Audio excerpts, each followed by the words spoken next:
শশা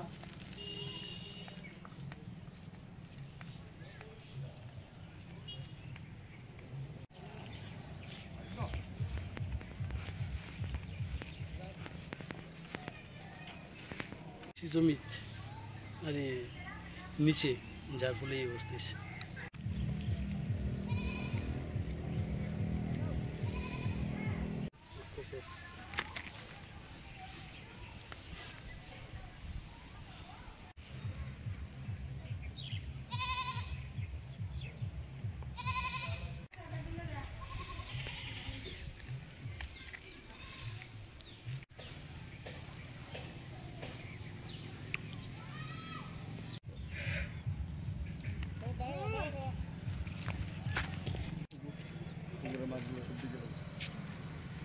তো ক্ষতি, ধান যা আছে সব শেষ, এবং শশা লাগানো ছিল, ঢেঁড়স লাগানো ছিল, তারপরে ডাটা ছিল, ধন্যা ছিল, সব জলে শেষ হয়ে আছে।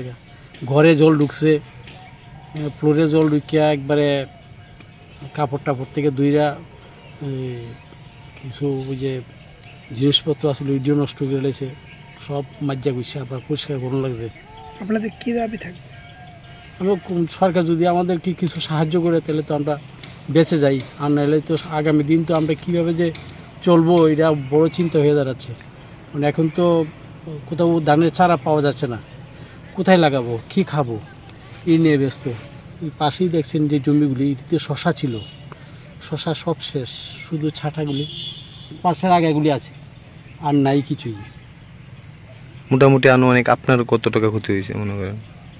প্রায় 50,000। আপনার নামটা? আমার নাম শান্তিরঞ্জন সরকার। সব শশা আছে, সব ক্ষেতের শশা। এই যে ক্ষেতটি কত টাকা খরচ হয়েছে, কত